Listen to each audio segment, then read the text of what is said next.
1. Background. At the time I was a 5', 13-year-old girl. I'm 18 now, and the same height, with more stories like this. This summer I was in Utah. My dad lives there. This day it was a Friday, and I begged my dad to let me go see my friends. He was at work that day. I told him I had money to take the tracks. It's just like the train and the bus, and it was not my first time going on tracks alone. I bought an all-day pass because I wasn't sure if me and my friend would go anywhere again that day. I walked to the track station, because it was less than a block away from my dad's house. I was taking tracks from West Valley to Cottonwood Heights. I got on the green, like all the way to Central Point. Nothing weird happened while I was waiting for the train. I got on the blue line heading towards Draper. I took the train to historic Sandy and got off. I was waiting for my bus, F94. Everything happened when I was waiting for my bus. This man comes up to me. It was 7 a.m., and I was not in the mood to talk to anyone, but being polite, I said hi. This man kept asking if I wanted to hang out with hi. I said no, but he kept asking me over and over again. He was asking if I wanted to party. If I wanted to just hang out before my bus came. I kept saying no. I finally texted my dad to tell him what was going on. My dad just said to ignore him and tell the bus driver what was happening. The bus came, and I told the driver what was going on. When the man saw what I did, he ran into the trees by the stop. I found it weird because he ran into a forest-like thing. I took the bus up to Park and Ride, then got on the 2020, all the way to the stop at Pinnacle Highland. Then I walked to my friend's house. I learned not to ride on the bus alone, and always try to walk with a friend. To that guy I met at the bus stop, let's not meet again. 2. This incident happened in early October of 2015. My wife and I were laying in bed, and it was very late. She'd been asleep for quite some time. I was laying on my right side, facing her, and I was having a hell of a time getting comfortable. The house was pretty quiet, so I trained my gaze past my wife's head, over to my quail's cage to see if maybe the bird was still awake. The room was light enough to see shapes, and the basic outline of everything in my line of sight. We have a street lamp right outside, so some of the light always comes in through the blinds. I could see my bird, and she looked asleep. So instead of watching her play in her cage, I decided to renew my efforts at getting comfortable. I went to turn over onto my back, but I'd only turned my body about 20 degrees before I noticed something wasn't right. I don't know how I didn't see it before, but I didn't. I guess I was too focused on the birdcage, and this new thing was just out of my view. Standing over my bed was what I would like to call a person, but it wasn't. It was humanoid-shaped, though.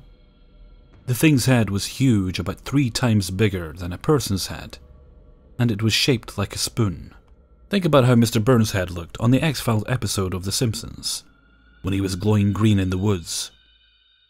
Aside from the head, the thing was bone-thin. It had shoulders only about as wide as an 8-year-old kid's. Its arms were incredibly long, with fingers, only 3 fingers and no thumbs, about 10 inches long. This thing looked like old leather stretched over bones. Except that weird-ass head, which was bulbous. I caught all of these details in a split second. I was so unnerved, it was like time was slowing down to give me time to think.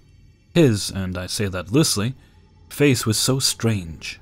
No nose, a tiny, partially open slit for a mouth. It looked like he had eyes for a second, but they were sticking out of the sockets like snails, and they just didn't look solid. Almost like a condensed gas that was taking the shape of eyes. I noticed that he wasn't floating over my bed. I could see that he was bent over me, standing at the foot of my bed, meaning that his body was over 7 feet tall, and that his knee bones were bent in the opposite direction as a human's. I don't think that he noticed I was awake yet. But when one of those horrific bone fingers tried to touch my shoulder, I made a noise through my nose. It was like a whimper and a groan at the same time. I couldn't hold it in. I was so disturbed by this. As soon as I made the noise, he pulled his hand away and his fucking eyes melted. They just disappeared into the air, and he had these big, empty, burned-out eye sockets. Well, needless to say, that was it. I felt like those eyes melting was all I could take, and now that this fucker knew I was awake, I really felt like some harm was about to come to me. So I started swinging, and I was screaming my head off, throwing my hands into the dark. Suddenly, my wife tackles me back down in bed and is restraining my arms and yelling, "Babe, calm down, it's okay." It takes her a minute to get me to stop thrashing, but when I do, there is nothing else in the room except for me, her, and our very confused dogs. Keep in mind, I don't remember the room changing. I don't remember waking up or falling asleep. At this point, I'm shaking, hyperventilating, and my wife is doing her best to get me to tell her what happened. I can't even talk. I'm having a full-blown panic attack. It takes her about 30 minutes to get me calm enough to tell her about what I saw. She insisted that it was just a bad dream. But it felt way different than other sleep paralysis episodes I've had. Mainly because I could move the whole time. I don't know when the thing disappeared from the room either. I remember trying to fight it, and I felt like I was about to pass out, but as for the actual seam between being awake and asleep, I can't point it out. She said she woke up from a dead sleep to me screaming like a maniac and trying to punch the shit out of the air above me. I was in hysterics afterward, flipping out and asking her if I went anywhere, and I kept telling her to look and see if they put anything on me. I don't know what the hell I was talking about. And for about a week after this, I felt really uneasy. 3.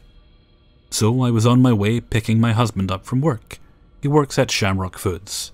Anyway, the building, although a string of buildings and large, is on a minor street. As I'm waiting for him with a friend of mine who was in the car with me, we decide to get out of the car because there was a lightning storm approaching and we wanted to check out the show.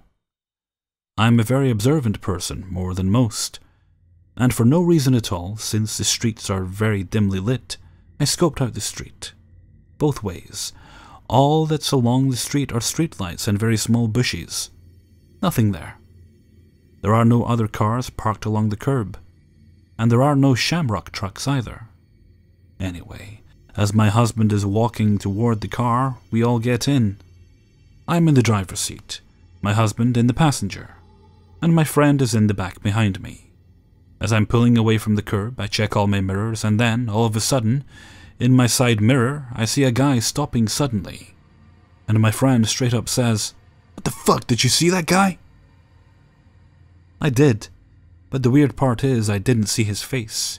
He stopped abruptly as I was pulling away, and the weirder thing is, he had a child's backpack in front of his face. And as I pulled away, he very slowly pulled it down in front of him. I mean, what in the actual fuck? I never saw nor heard anything, no footsteps, no nothing. There were no hiding places. This all happened in the span of 20 to 30 seconds. Scared the living shit out of me.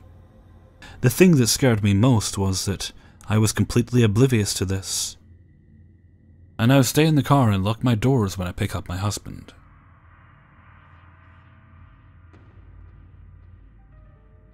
4. This is a few stories I have about living in a certain apartment complex. As of writing this, I am 15 years old, and since I have been listening to some of these scary stories, it reminded me of some events that have happened. Since my mom and dad were split up since I was just 2 years old, I went back and forth between living with them. When I was around the age of 10 to 11 or 12, I was living in an apartment complex called Estancias. I lived there with my mom, stepdad, and 3 cats.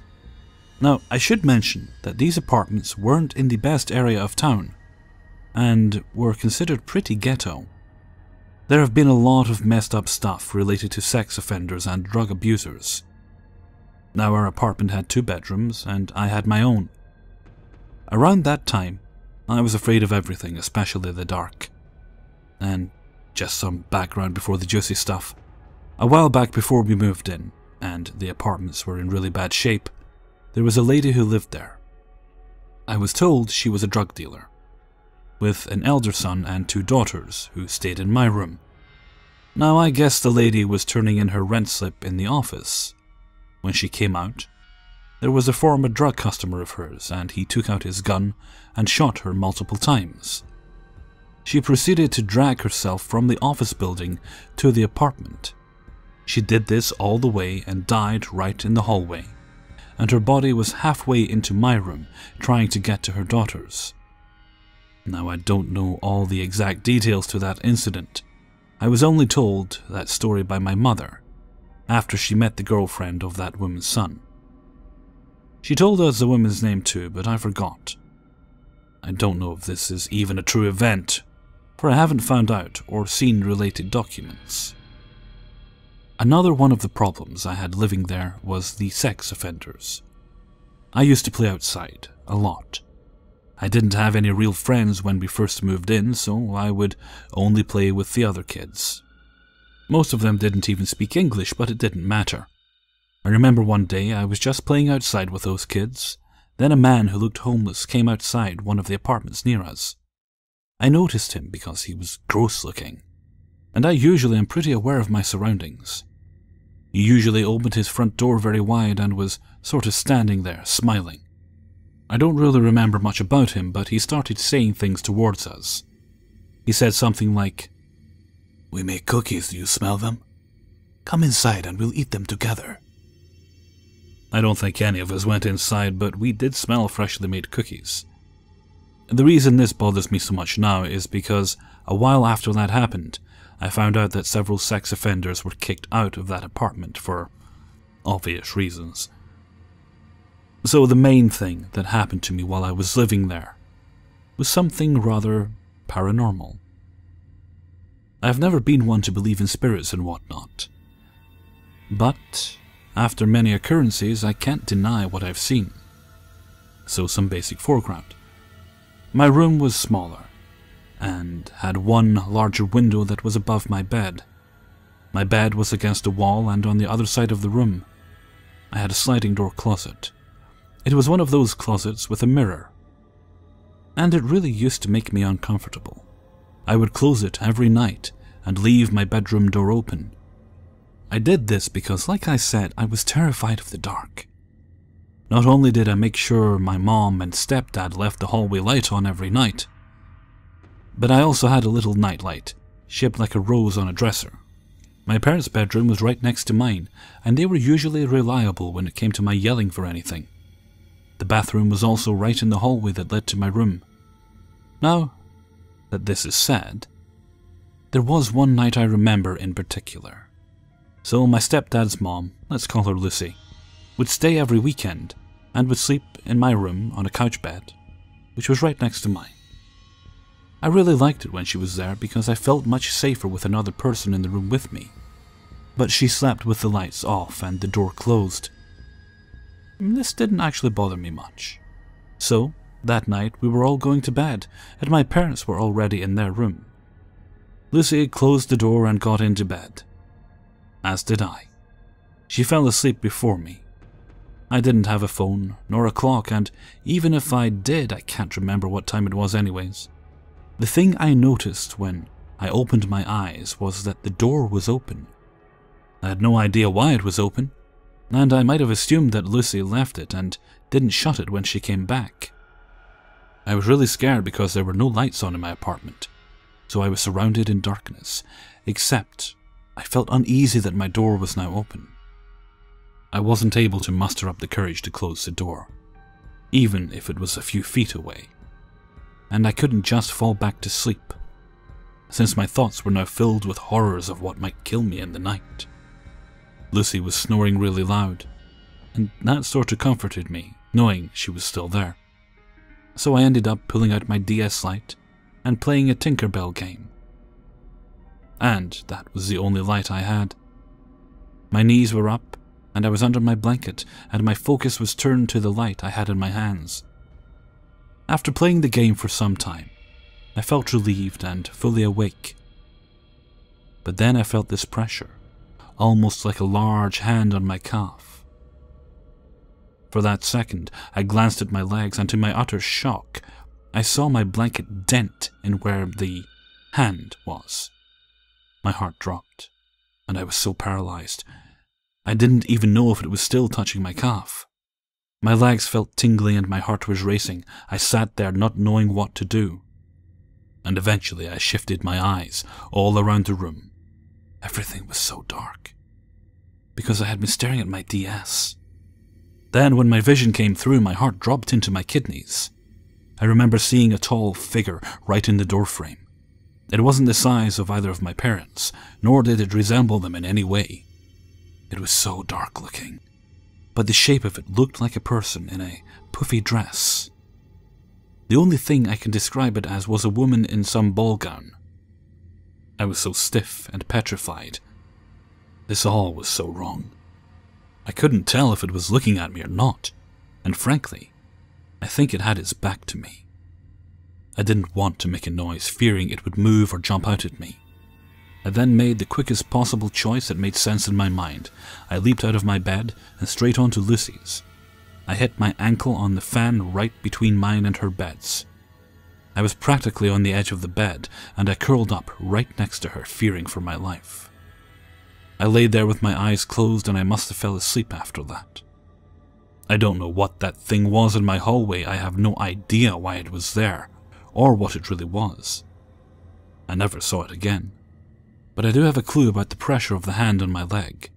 The story about the woman who died in our apartment. There were many times my family dealt with her.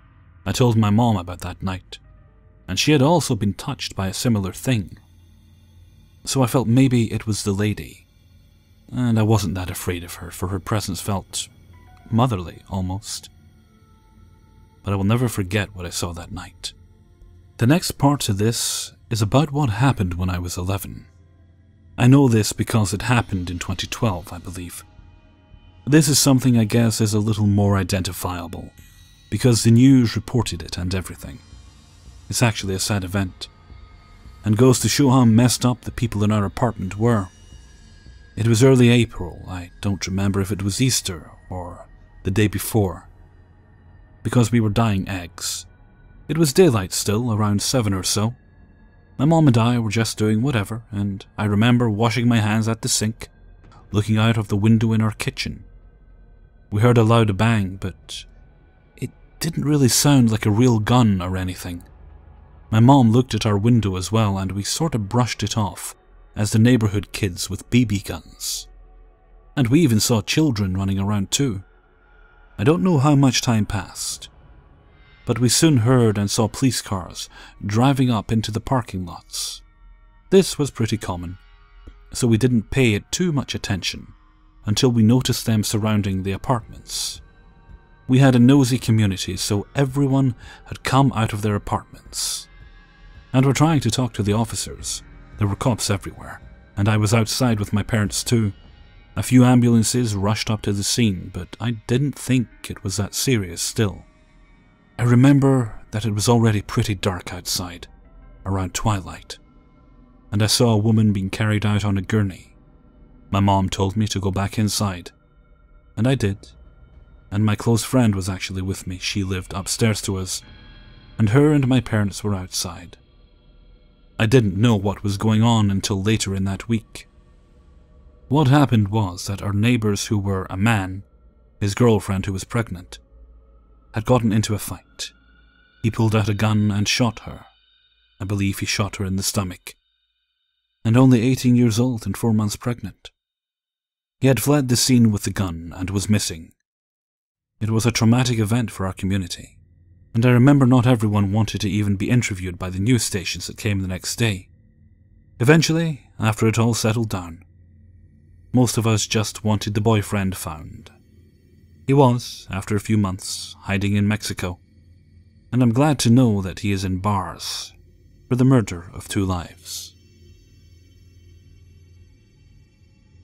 5. Please be aware the following story contains themes of rape and abuse. Discretion is advised. So, several years ago, I met a pretty, petite, busty young lady named Elena. We had several friends in common, but I met her mostly because her boyfriend, a pretentious wannabe musician named Dominic, worked for me. I managed a restaurant and a bar at the time. I was going on 40, and though she was in her 20s, we vibed right away. She struck me as an old soul, who was more interested in what I call real life than most girls her age. She was also into literature, art, culture, etc., not the Kardashians or dumb pop culture BS. We really had a lot of things in common, but we were both seeing other people, so it stayed a platonic friendship for quite a while. Fast forward a few years. We had developed a friendship built mostly on social media. We never actually hung out or went to the same events, despite our numerous common friends. Since many of them were my employees, I was unable to attend fairly often. But we were Facebook friends, and I followed her extremely engaging Instagram profile. She seemed a sad little rich girl. Her mother is a fairly successful author of a dark magic series of books that deal with the occult and witchcraft. But I don't recall what it was called. Her boyfriend was kind of an idiot. And despite the shiny false surface they both presented on social media, the number of people we knew in common painted a picture of him not treating her very well. She was a full-time nursing student, and her course load kept her at home while her boyfriend was out grinding and hustling, which seemed to mean bartending at different clubs, restaurants, bars, and the like, while putting a ton of effort into becoming famous. She did ballet as a hobby, was well-read, and had a veritable menagerie of animals at her home. She had several dogs of various breeds and ages, cats too. She bred crawfish, and had 2 pretty distinctive ones. A bright orange one named Cheeto and an albino. She apparently also had a hedgehog, who she often posted pics of on his various adventures in her home. Eventually, by 2012, I was single. The depression was crippling, and she was there for me with compliments and kind words.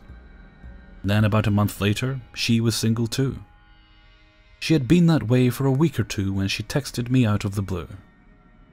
"When's your next night off? We should hang out." I told her I was off both Wednesday and Thursday.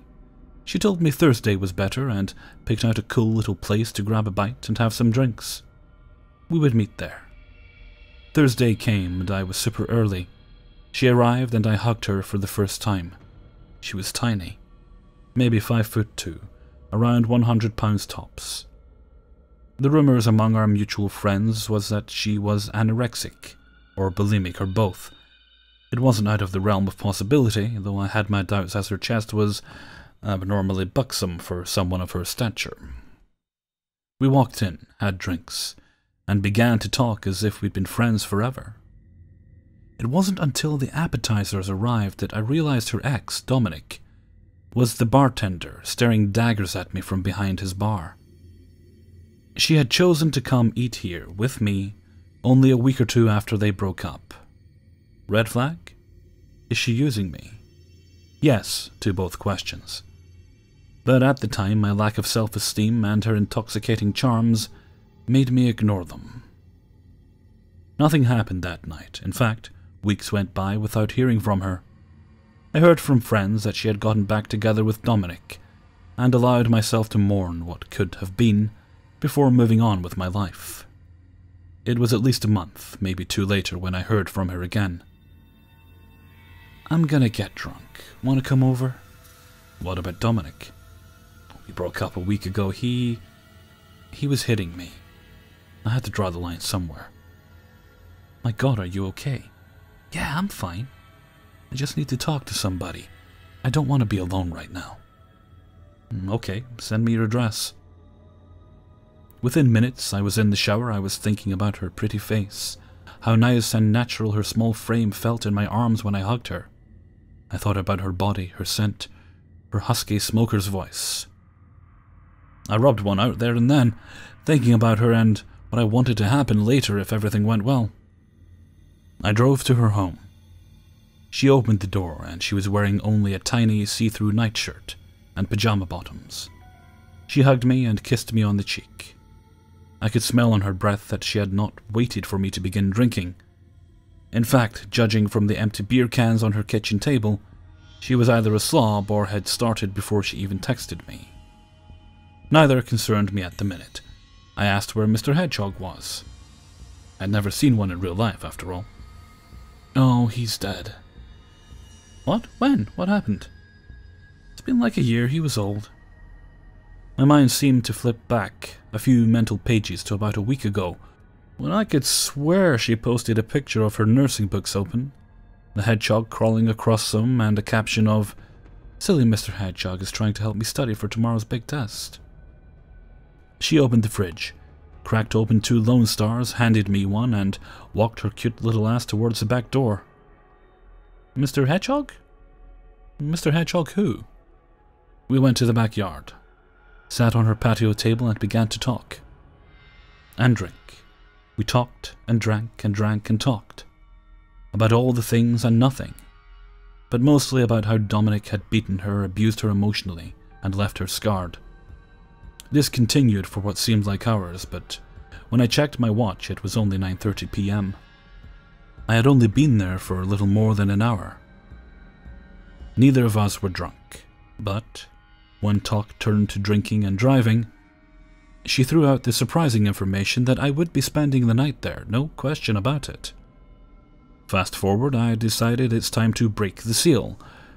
I had consumed maybe 6 or 7 beers. It was time. I asked her for the closest bathroom and was directed to the one in her bedroom. I did my business, zipped up, and turned to go back outside. I took a minute to look around her room. I saw prints of dark magic and witch figures rendered artistically and beautifully in about a dozen different sized and shaped frames along the walls. One in particular caught my eye. I knew I had seen it before. It was a dark witch being pulled apart as if by some sort of wind or unseen force, her face contorted in agony. "That's my favorite one," her voice half whispered from behind me. "That's why I got it tattooed right here." Elena was behind me, untying her pajama bottoms. She stepped out of them and stood before me, only thin silk panties and a tiny undershirt on. "See?" She motioned to her left shoulder and back. Indeed, there it was. I knew I had seen it, or rather part of it before, but never this much, as we had never even been alone in the same place together before, let alone had her half naked within arm's reach from me. "Ready for bed?" she asked, indicating the side she had pulled the covers down on. Yes, I was. I won't bore you with the details of the session that took up most of the evening from that point, but suffice to say it was mind-blowingly amazing and erotic in ways I had never experienced. She was insatiable. I thought I had a huge sex drive, but eventually even I could not keep up with her, and I fell asleep. I could not have slept much, and thinking back on it, I don't think she slept at all, as I smelled breakfast cooking upon my sunrise awakening. We had some sort of German pastry thing and some French press coffee. No mention was made of our night of passion. We talked about our day to come, etc. When there was a knock at the door, it was her mother. She was here from Germany to visit for a week. I was incredibly embarrassed at first, not knowing that her mother certainly must know what was going on here. But when Elena introduced me as her friend and mentioned how I had just stopped by for breakfast and had to go, I went with it. When I got home, I had a friend request from her mom. Once accepted, I received one from her older sister. I took this to mean things were going well. I was wrong. Our brief whirlwind of a relationship was now in full swing, and that odd first night together was actually the most normal time we ever had. Within the month, Eleanor revealed to me some trauma from her past. That it wasn't exactly to me, but to some strangers we met, sitting next to us at a wine bar kiosk at a mall, was the least troubling aspect of the tale. What began as a, "Hey, you're a couple, we're a couple, we're all here drinking, let's be friends" conversation, we struck up with a nice 50-something couple, quickly took a turn for the surreal when Eleanor revealed that prior to me, or Dom, or any boyfriend before in America, a man she dated in Germany had been her soulmate. He was perfect, smart, tall, well-built, a successful business owner by the time he was in his mid-20s. Oh, and abusive. She said to this new BFF that she had once been pregnant, and that they were happy and planning marriage, when she found out the sex of the baby and excitedly told this guy. I think she said his name was Eric? Her story was that upon finding out that his firstborn child would be a female, he choked her until she collapsed, then kicked her in the stomach several times before locking her in a bathroom without food or water until she miscarried. She detailed the pain, the suffering, the ache of feeling her lifeless child sliding out of her body. The fear and panic she felt as she lost so much of her precious blood. The sadness as she washed her baby girl off into the sink, just to look at her before Eric opened the door, took the child from her, and relocked the door. The couple was stunned. I was open-mouthed and silent. Our bartender was wide-eyed and staring. Elena wiped a tear from her eye and began telling us that this was her low point, and that ever since she promised herself she would never be taken advantage of, and she owed it to her daughter, Lily, that she be a success. I tried talking to her about it when we got home, but things she did with her mouth made me focus on other things. The fall was coming. My favorite seasons. We decided to go see a scary movie. I want to say it was Insidious, not sure. I was drinking a lot those days, but it was a movie about a guy who moves into a house where he finds some films in his attic that show the other families that lived there, both in health and eventually murdered. They use triggered nowadays as a flippant term to dismiss people being offended at things. But I have seen Triggered, and trust me, it is no joke. Elena and I were both wasted.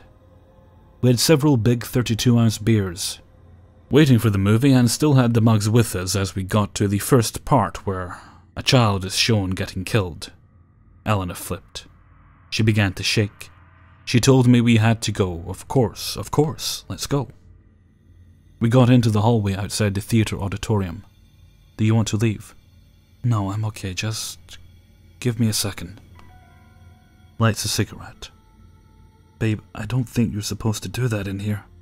Fuck them, nobody cares. Exactly 5 seconds later. Excuse me, miss. Here comes security. I grabbed the cigarette and tried some sleight of hand I know. Cigarette literally burns a hole in my palm as it is extinguished. Security guard literally waves his hand back and forth in front of him to waft away the smoke cloud. Have you been smoking? Me. Oh, of course not, why do you ask? Her. Yeah, I smoke, so what? This is America, I have rights.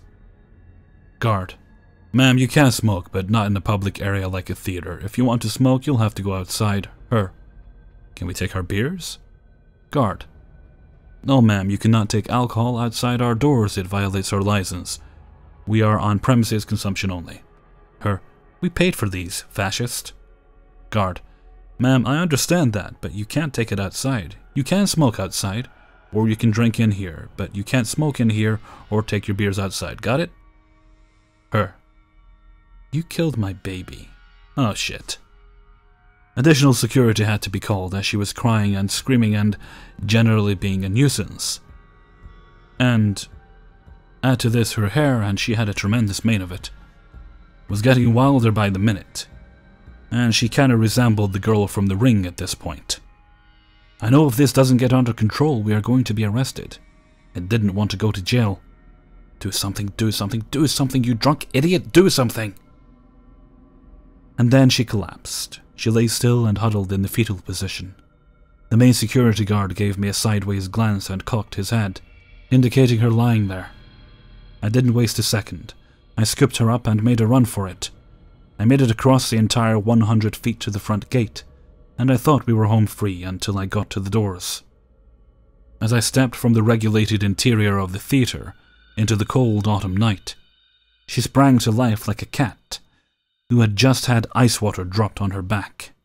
She resumed her screaming and protesting, demanding her beer back.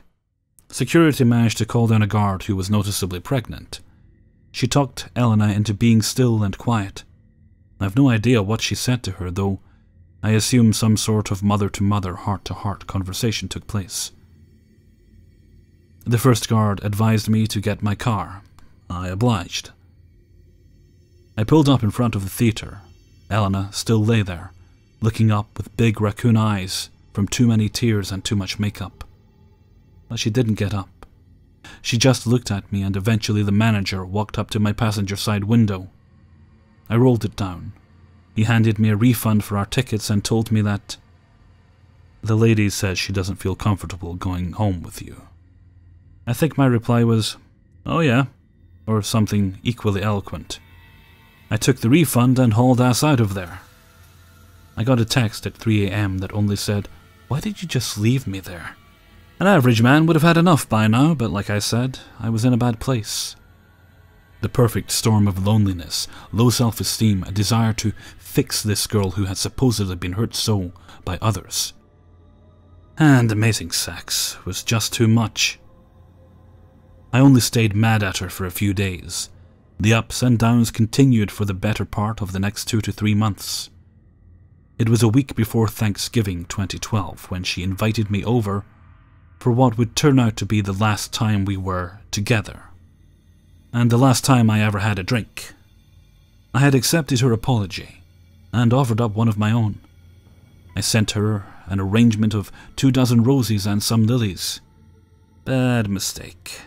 She accused me of trying to be a boyfriend, which I kinda thought I was, but okay. And that I was just sex to her and I better stop trying to be more. I told her that was fine. Act tough. Don't let her know you care, and proposed we go get it on right now. She then began to cry, told me she was pregnant, and yelled at me for never using a condom. She asked me how I could just finish inside her all those times without even asking. For the record, the first time we ever got together that happened, and it was totally her choice, so I figured that was okay. I went to the bathroom, and when I came back she was going through my phone. She accused me of talking bad about her behind her back and being an asshole and using her. She started throwing things around. Glass things, wine bottles, ashtrays, my flowers and their vase. She picked up a jagged piece of glass and told me to go so she could just kill herself and keep my seed out of this world. I told her that I wasn't going to let that happen, not on my watch, because I couldn't let that be on my conscience for the rest of my life. She started crying. She begged me to forgive her. She undid my pants and took me into her mouth. She was forgiven. A few minutes later, she stood and said, "Let's get inside, it's cold out here." We made it into the kitchen. "Let's get a beer," she said, as she cracked open the fridge and bent over to get one from the bottom shelf. I couldn't resist that view. So I cupped one of her bare ass cheeks in my hand firmly. She turned and kissed me deeply. We stood there making out for a few minutes. She pulled me down on top of her and opened the bathrobe she was wearing. She guided my head down and I went where she wanted me to go. This was the last good 10 minutes we ever really had. Out of nowhere, she sat bolt upright and asked me who the fuck I thought I was.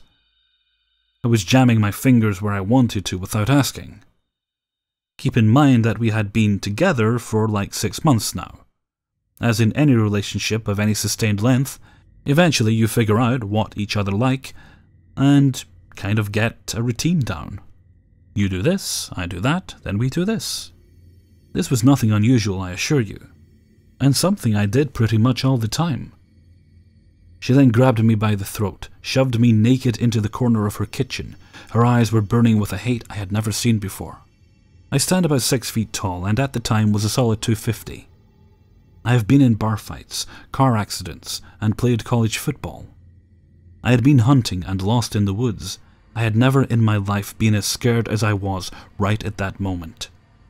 The utter helplessness I felt at that moment is hard to put into words. I was drunk. I was naked. I heard a 100-pound little girl screaming at me. I heard the word rape. My blood ran cold. Who could say I didn't? It's just us here. I am much bigger than she is. Who would buy for a second that I was afraid of her? I can't fight back. I would hurt her even if I didn't mean to. I'm going to sit here and die over a hard-on, here in this kitchen, and nobody is going to save me. I began to wish a responsible adult was present. Then I realized as I saw my life flashing before my eyes that she wasn't talking about me. She was talking about being 13 years old, being an innocent little schoolgirl, being lured over to the popular senior boys' house to hang out and watch movies, and bringing her best friend, a girl only 12 years old. She weeps as she describes being held down by 3 or 4 older boys and being raped in the gravel of their driveway. They each had a turn. The boy whose house it was went first. She described the few hairs on his chin she stared at as he forced himself inside of her, and concentrated on the sweat that trickled down his forehead. I was only 13. He said they wanted to be my friend, but all I was a piece of ass. The burning hot tears falling from her eyes onto my chest as she hoarsely croaked this out to me. I was frightened. I was mad, and I was heartbroken all at once. My adrenaline was pumping at previously unknown levels. She let go. She cried. She put her face in my lap and began to idly touch me, almost involuntarily, unimaginably. I was ready. God help me, I was ready. She sat astride me and began the angriest sex you can imagine. I felt the need to make her feel good, to make her happy, to fill whatever hollow spot she had in her soul. She was moaning and screaming and crying and demanding I finish. Now, you always hear about men being raped and you think, bullshit, this can't happen. You can't be hard if you're not into it. Well, I am not going to say I was taken advantage of, but the sheer violence of it, the animality. It's like I wasn't me. Like I was watching a movie. I told her I was close. She looked over her shoulder and demanded, "Give me a child," which wasn't new. She did that often, but this time, as she faced forward again, away from me. And just as the end came, I swear she whispered, "Or bring me your son." When it was over, I held her for a few minutes, until I was sure she was no longer thinking about killing me. The mood seemed to have passed, and we stood together and redressed. I told her I would see her around, and I left. I have not seen her ever since. I got a text the next day that said only, "Don't ever call me again." So I didn't. I did, however, continue to hear about her. One of my female employees was dating a man named Victor who apparently Elena had been banging for the better part of a year. This guy was a young, good-looking meathead. His girlfriend, my employee, was beautiful. She is currently one of those fitness models who gets paid for their fitness. People used to joke that maybe she cast a spell on him. I, for one, did not take that as a joke. My employee, Katie, went to Elena's house to confront her over the allegations. She took her to the backyard where they could talk. The patio was covered in broken glass and dead flowers. Allegedly, I broke all those things the last time I was there when Elena told me that I was not boyfriend material, and I went berserk. Supposedly her reasoning was, I mean, really, get with him, please. Look at him, like I would ever. Eventually, I met up with this guy Dominic, and over dinner we compared our times with Elena. Apparently he was not the monster she painted him out to be. He had pictures and texts from her that showed the abuse he had suffered at her hands. She had done to him all the things she did to me, only because of his drug use and possibly due to his upbringing. He fought her back, but as a little fella he took the brunt of those fights. He confirmed to me that during sex she often begged him for a child of her own as well, so it wasn't just me. Her mom and sister apparently got the same story about my jealousy, as they both unfriended me and wrote me very ugly, "I can't believe you would do that, she was your friend, and you should have been happy with that. She can't help if she doesn't have those feelings for you," messages.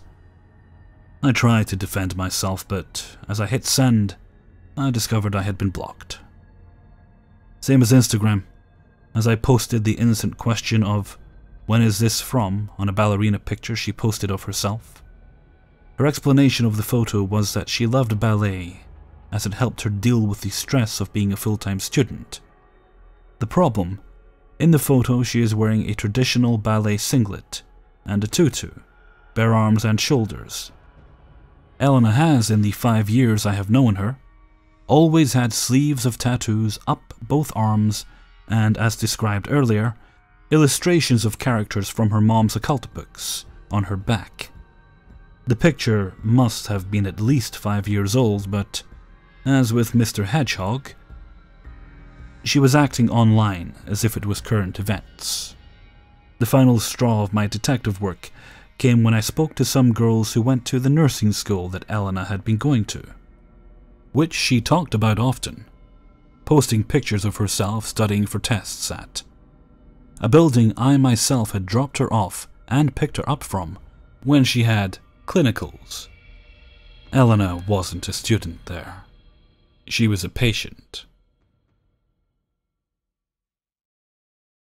Hey everyone, Hellfreezer here, and thank you very much for listening to 5 True Scary Subscriber Stories, episode 22. I want to say thank you very much to everyone for sending the stories in. Whether they be long or short stories, I greatly do appreciate you guys taking the time to type them up and send them in to me.